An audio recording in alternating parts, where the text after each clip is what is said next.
મહત્વના સમાચાર પ્રાપ્ત થઈ રહ્યા છે। ઉત્તર ગુજરાતમાં મેઘરાજાની ધમાકેદાર બેટિંગ। બનાસકાંઠા અને સાબરકાંઠામાં મોડી રાતથી જ વરસાદ શરૂ થયો છે। બનાસકાંઠામાં પાલનપુર, ધાનેરા, વડગામ, દાંતા, દાંતીવાડા સહિતના વિસ્તારોમાં વરસાદ વરસ્યો અને વરસાદ શરૂ થવાની સાથે પાણી ભરાવાની પણ શરૂઆત થઈ। પાલનપુર શહેરના ગઠામણા પાટિયા, વીરપુર પાટિયા, મલાણા પાટિયા, જૂના બસ સ્ટેન્ડ સહિતના નીચાણવાળા વિસ્તારોમાં પાણી ભરાઈ ગયા, જેના કારણે વાહન ચાલકોને ભારે હાલાકી થઈ। હાઈવે ઉપર આવેલી પ્રાઇવેટ કંપનીના કોર્ટની દિવાલ ધરાશાયી થઈ ગઈ। સદનસીબે કોઈ જાનહાનિ નથી થઈ। 7 દિવસના વિરામ બાદ વરસાદની શરૂઆત થતાં કપાસ, મગફળી સહિતના પાકને ફાયદો થશે।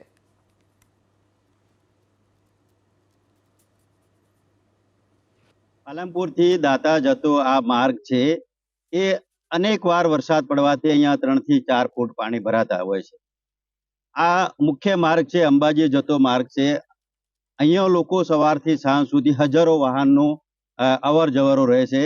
અહીંયા નાની ગાડીઓ છે, બાઇક છે, નાની મોટરસાયકલો છે, એ પાણીની અંદર બંધ પડી જાય છે।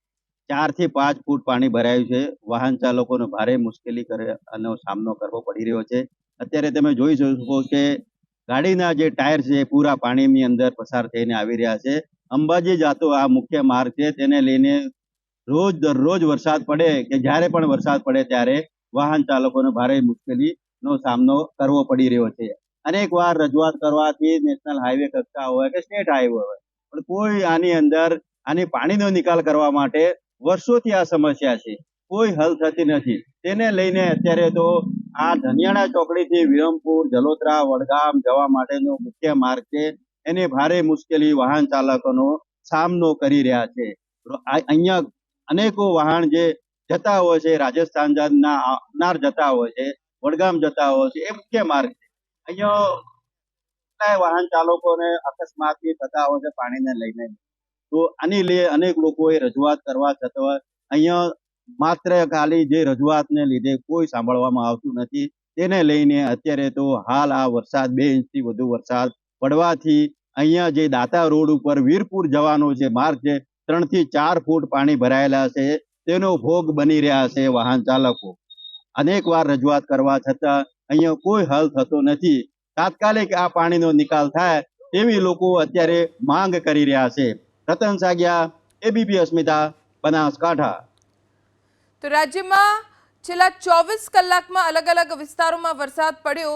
હવામાન વિભાગ તરફથી સત્તાવાર આંકડાકીય જાણકારી આપવામાં આવી છે। તે મુજબ 24 કલાકમાં 158 તાલુકા એવા છે કે જ્યાં વરસાદ વરસ્યો। વેરાવળમાં 5.25 ઇંચ વરસાદ વરસ્યો છે, જેના કારણે નીચાણવાળા વિસ્તારોમાં પાણી ભરાઈ ગયા। જોકે ખેડૂતો ખુશ છે સારા વરસાદના કારણે। રાજ્યના 158 તાલુકા કે જ્યાં વરસાદ પડ્યો છેલ્લા 24 કલાકમાં, જ્યાં વેરાવળમાં સૌથી વધુ 5.25 ઇંચ વરસાદ પડ્યો છે। એટલો જ વરસાદ માણાવદરમાં પણ પડ્યો છે। 5.25 ઇંચ વરસાદ માણાવદરમાં પડ્યો। રાજકોટના વિંછિયામાં 5 ઇંચ વરસાદથી પાણી થઈ ગયું। માળિયાહાટીનામાં 4.5 ઇંચ વરસાદ પડ્યો તો જૂનાગઢના માંગરોળમાં 5 ઇંચ વરસાદ પડ્યો છે। 24 કલાકમાં ખેડબ્રહ્મામાં 4 ઇંચ વરસાદ વરસ્યો, જેના કારણે ખેડૂતો ખુશખુશાલ થઈ ગયા અને વાતાવરણમાં પણ ઠંડક પ્રસરી ગઈ। આ તરફ ખંભાળિયામાં 3 ઇંચ વરસાદ પડ્યો તો વડગામમાં 3.25 ઇંચ વરસાદ પડ્યો છે। દાંતામાં 3.25 ઇંચ વરસાદ વરસ્યો, જેના કારણે કેટલાય રસ્તાઓ પર પાણી ભરાઈ જવાની સ્થિતિ સર્જાઈ। 24 કલાકમાં કલ્યાણપુરમાં 2.5 ઇંચ વરસાદ પડ્યો છે। માણાવદરમાં 5.25 ઇંચ વરસાદ પડ્યો। રાજકોટના વિંછિયામાં 5 ઇંચ વરસાદના કારણે ખેતરો પાણીથી તરબોળ થયા। માળિયાહાટીનામાં 4.5 ઇંચ તો જૂનાગઢમાં 5 ઇંચ વરસાદ વરસ્યો। મુન્દ્રા, દ્વારકા આ વિસ્તારોમાં 2.5 ઇંચ વરસાદ પડ્યો। મેંદરડામાં પણ 2.5 ઇંચ વરસાદ વરસ્યો છે। ક્યાંય પણ મુશ્કેલી સર્જાય એવો વરસાદ નથી વરસ્યો, જેના કારણે સ્થાનિકો અને ખેડૂતોને રાહત મળી છે। પોરબંદરમાં 2.5 ઇંચ વરસાદ વરસ્યો। 24 કલાકમાં સૌથી વધારે વરસાદ વેરાવળમાં 5.25 ઇંચ વરસ્યો છે અને માણાવદરમાં પણ 5.25 ઇંચ વરસાદ પડ્યો। લોધિકામાં 2.25 ઇંચ વરસાદ તો લાલપુરમાં 2.25 ઇંચ વરસાદ। રાજકોટના વિંછિયામાં 5 ઇંચ વરસાદ ખાબક્યો। જૂનાગઢના માંગરોળમાં 5 ઇંચ વરસાદ વરસવાના કારણે ખેડૂતો ખુશ થઈ ગયા। ધરતીપુત્રો માટે આ વરસાદ આશીર્વાદ સમાન છે। ખેડા મૌધામાં 2-2 ઇંચ વરસાદ પડ્યો છે। ખેડબ્રહ્મામાં 4 ઇંચ વરસાદ, પાલનપુર, રાજકોટમાં 2-2 ઇંચ વરસાદ પડ્યો છે, જેના કારણે વાતાવરણ ઠંડક વાળું બની ગયું છે. વડગામમાં 3.5 ઇંચ વરસાદ પડ્યો. કચ્છના માંડવીમાં 2 ઇંચ વરસાદ વરસ્યો છે, જેના કારણે વાતાવરણ ઠંડુગાર થઈ ગયું છે. તો 24 કલાકમાં રાણાવાવ, સુત્રાપાડામાં 2-2 ઇંચ વરસાદ પડ્યો. માણાવદરમાં 5.25 ઇંચ વરસાદ પડ્યો છે. રાજકોટના વીંછિયામાં 5 ઇંચ, તલોદ, કોટડા, સંગાણીમાં 1.25 ઇંચ વરસાદ વરસ્યો છે. જામનગર, કુતિયાણામાં 1.25 ઇંચ વરસાદ. હજી પણ હવામાન વિભાગની આગાહી છે. સૌરાષ્ટ્રના કેટલાક વિસ્તારોમાં ઓરેન્જ એલર્ટ આપવામાં આવ્યું છે. આ તરફ સાબરકાંઠાના વડાલીમાં 1.5 ઇંચ વરસાદ પડ્યો છે. ઉત્તર ગુજરાત અને મધ્ય ગુજરાતમાં વરસાદ જોઈએ એટલો હજી વરસ્યો નથી. 24 કલાકમાં રાણાવાવ, સુત્રાપાડામાં 2-2 ઇંચ વરસાદ પડ્યો છે.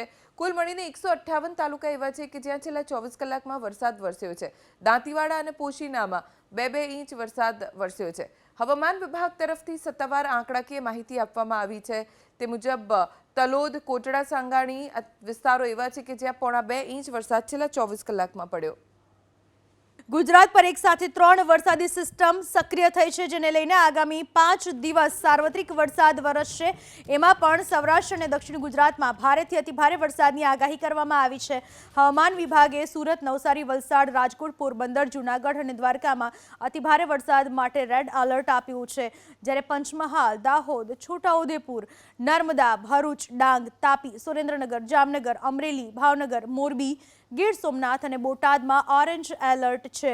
રાજ્યમાં સિઝનનો અત્યાર સુધી 32% વધુ વરસાદ નોંધાયો છે, જેમાં સૌરાષ્ટ્ર ઝોનમાં સૌથી વધારે 49.74% છે, જ્યારે પૂર્વ મધ્ય ઝોનમાં 22.26% અને ઉત્તર ગુજરાતમાં માત્ર 21.52% વરસાદ વરસ્યો છે. તો કચ્છમાં 39.10% અને દક્ષિણ ગુજરાતમાં 37.65% વરસાદ નોંધાયો છે. અત્યાર સુધીમાં ગુજરાતમાં સૌથી વધારે વરસાદ સૌરાષ્ટ્ર ઝોનમાં નોંધાયો છે. 49.75% જેટલો વરસાદ સૌરાષ્ટ્ર ઝોનમાં નોંધાવા પામ્યો છે. બીજા નંબરે દક્ષિણ ઝોન છે. દક્ષિણ ઝોનમાં વરસાદ નોંધાવા પામ્યો છે, જ્યારે ઉત્તર અને મધ્ય ગુજરાતમાં સિઝનનો ઓછો વરસાદ વરસ્યો છે. હજુ ઉત્તર ગુજરાતમાં મેઘરાજાની ધમાકેદાર બેટિંગ. બનાસકાંઠા અને સાબરકાંઠામાં મોડી રાતથી જ વરસાદ શરૂ થયો. રાત્રે સાબરકાંઠાના ખેડબ્રહ્મામાં સૌથી વધારે 4 ઇંચ વરસાદ ખાબક્યો, તો બનાસકાંઠાના દાંતામાં 3.25 ઇંચ, પાલનપુરમાં 2 ઇંચ, દાંતીવાડા અને પોશીનામાં 2-2 ઇંચ વરસાદ વરસ્યો. બનાસકાંઠામાં વરસાદી માહોલથી કીડી મકોડી નદીમાં નવા નીર આવ્યા છે. મધ્ય ગુજરાતમાં વરસાદની ધમાકેદાર એન્ટ્રી. મોડી રાત્રે બનાસકાંઠા અને સાબરકાંઠામાં વરસાદ વરસ્યો. જળાશયોમાં નવા નીરની આવક થઈ છે. કીડી મકોડી નદીમાં નવા નીર આવ્યા છે. જગતનો તાત ખુશ બન્યો છે, કારણ કે મધ્ય ગુજરાતમાં ઘણા સમયથી ઓછો વરસાદ વરસી રહ્યો છે, જેના પરિણામે કાગડોળે રાહ જોઈને આકાશની સામે મીટ માંડીને ખેડૂતો બેઠેલા હતા. વરસાદ વરસતા ખેડૂતો પણ ગેલમાં આવી ચૂક્યા છે.